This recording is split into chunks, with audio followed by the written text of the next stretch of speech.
Numerical भी आ सकता है। तो हम लोग डिराइव करते हैं प्रिज्म फार्मूला। या तो क्वेश्चन सीधा आ सकता है डिराइव प्रिज्म फार्मूला, या क्वेश्चन आ सकता है कि angle of incidence prism angle of deviation minimum deviation और रिफ्रैक्टिव इंडेक्स में रिलेशन प्रूव करो। तो प्रिज्म फार्मूला हो सकता है तुमने कहीं लैब में एक्सपेरिमेंट किया हो तो प्रूव किया होगा, mu equal sine A plus del M by two upon sine A by two. आपको ये प्रूव करना है, mu equal sine A plus del M by two upon sine A by to.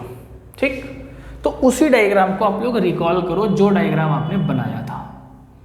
इसी डायग्राम को अगर मैं रिकॉल करता हूं तो मैंने एक ट्रायंगुलर शेप बना ली, ए बी सी दे दिया, लाइट यहां से निकाली, ये एक नॉर्मल पास कराया, लाइट ये गई, जाना सीधा चाहिए था। यहाँ से एक नॉर्मल मैंने ये बनाया, लाइट रिफ्रैक्ट हो गई, यहाँ पे देखा तो ये आ गया डेल, ये आई, ये ई, ये R1, ये R2, ए बी सी, इसको कह लो डी, इस पॉइंट को ई कह दो, इसकी जरूरत पड़ेगी इसको एम कह दो, इसकी जरूरत पड़ेगी इसको एन कह दो। ठीक है, इतनी बात करता हूं मैं। तो अगर बात करूं ये एंगल कितना होगा, तो देखो बेटा ये आई है, ये R1 है, तो ये बनना चाहिए I माइनस R1। अब मैंने तुमसे पूछा ये एंगल कितना होगा, तो तुम देखते ही बता दोगे ये होना चाहिए E माइनस R2। क्लियर है? यहां तक तो देखो एंगल में पॉइंट हम लोग बात कर रहे हैं, कुछ नहीं करना, आपको बेसिक मैथ का इस्तेमाल करना है, ज्योमेट्री का इस्तेमाल करेंगे। इसका एक डिफरेंशिएशन इंटीग्रेशन से भी डेरिवेशन होता है, लेकिन उसको हम लोग यूज नहीं करने वाले क्योंकि वो बेटा आपको ज़्यादा परेशान कर देगा। तो एक दो ट्रायंगुलर लॉज लगाने हैं, वो समझ लेना। ट्रायंगल देखो E M N, in triangle E M N, triangle की एक प्रॉपर्टी पड़ी थी कि एक बाहर वाला एंगल दो इंटरनल एंगल के सम के बराबर होता है।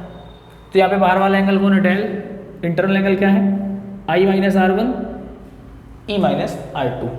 तो अगर उस प्रॉपर्टी के हिसाब से देखूंगा तो डेल इक्वल मेरे पास क्या आ जाएगा, आई minus R1 plus E minus R2।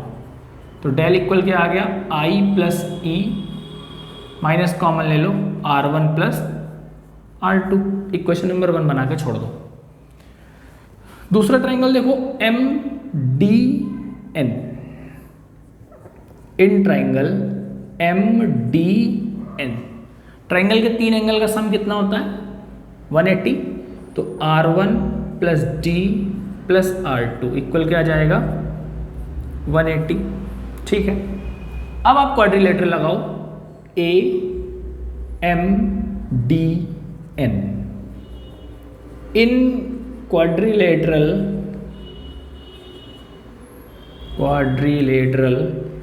ए एम डी एन।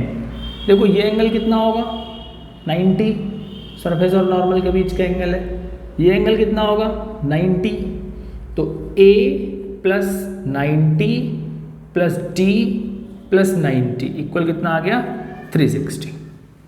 तो यहाँ से A प्लस डी कितना आ जाएगा, A प्लस डी दिख रहा है मुझे, 360 माइनस 90 प्लस 90 180, 360 में 180 चले गए, 180 बच गया।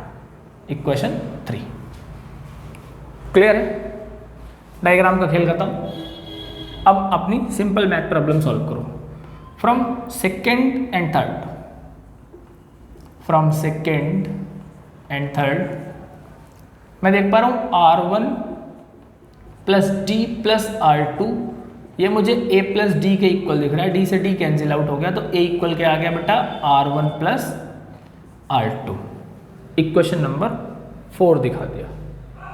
एकदम प्रॉपर बात समझ लो। इस फोर्थ इक्वेशन की वैल्यू फर्स्ट पे पुट कर दो।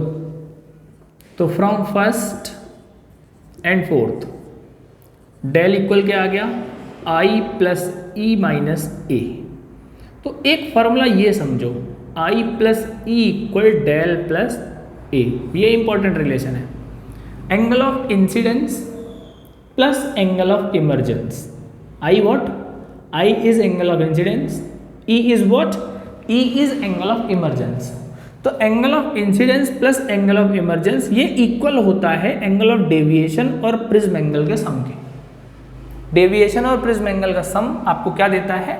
इंसिडेंस और इमरजेंस एंगल। ठीक है, यहाँ तक की बात खत्म करते हैं। अब हम लोग एक ग्राफ के बारे में बात करेंगे। मिनिमम डेविएशन का केस डिस्कस करते हैं कि मिनिमम डेविएशन किस किस बात पे आ सकता है। ग्राफ बिटवीन हम लोग ड्रॉ करते हैं आई और डेल पे। ये मान लो हमने आई और डेल पे ग्राफ ड्रॉ किया, यहां डेल जा रहा है। जब लैब में आपने 2 पिन मेथड किया होगा या आप लोग करोगे, लैब में जाओगे तो आपको प्रैक्टिकल कराया जाएगा वो 2 पिन लगा के और प्रिज्म लगा के, तो तुम देखोगे 5-6 रीडिंग निकालते हैं हम, तो हमें वहां से कुछ ऐसा ग्राफ मिलता है, इस तरीके का ये ग्राफ मिलता है। तो जो सबसे नीचे पॉइंट आता है, ये पॉइंट, ये डेल्टा मिनिमम होता है, एम से रिप्रेजेंट करते हैं। मान लो ये 2 वैल्यूज हैं, आपको ये डेल्टा की वैल्यू दे रही हैं, यहाँ पे ये चीज ये आपको डेल्टा दे रही हैं, 2 वैल्यू सेम ऐसी आ रही हैं। तो यहाँ पे जो ये वैल्यू होगी, ये सपोज करो आई हो गया, ई हो गया, या I1 I2 हो गया, I1 और I2 ये हो जाता है I। तो इस वैल्यू पे डेल जो है वो सबसे मिनिमम आया। मिनिमम आने का मतलब क्या है? मिनिमम कब आ रहा है? जब एंगल ऑफ इंसिडेंस और एंगल ऑफ इमरजेंस बराबर आ रहे हैं। अगर ये और ये इक्वल हो जाए, अच्छा ये कब इक्वल होगा, थोड़ा प्रैक्टिकली समझो। ये बेटा तब इक्वल होगा जब ये वाली लाइन MN BC के पैरेलल हो जाए। तो जब आप न्यूमेरिकल करोगे और न्यूमेरिकल में लिखा होगा कि जो रिफ्रैक्टेड लाइन है वो बेस लाइन के पैरेलल है, तो आप समझ जाओगे मिनिमम डेविएशन है। ये वाली लाइन इसके क्या होगा? पैरेलल। तो आप ये समझ जाओगे कि डेविएशन क्या चल रहा है बेटा? मिनिमम चल रहा है। तो उस सिचुएशन में यहाँ पे लिख लेते हैं, in case of minimum deviation, minimum deviation के केस में आपका आई जो है वो ई के बराबर होना चाहिए, angle of incidence emergence angle के बराबर होना चाहिए। तो R1 आपका R2 के बराबर होगा। उस सिचुएशन में डेल जो है आपका डेल M का काम करेगा। मिल गया काम। 4th इक्वेशन देखो, फ्रॉम 4th A इक्वल क्या आ जाएगा? R plus R, 2R equal A, तो R इक्वल क्या आ जाएगा? A/2। From first del equal, del की जगह डेल M, आई ई की जगह आई, माइनस R1 प्लस R2 तो A था, तो यहाँ को सॉल्व करो। आई कितना आ गया? आई आ गया A plus del M upon 2। आपने आई निकाल लिया, आपने R निकाल लिया। तो प्रिज्म फॉर्मूले में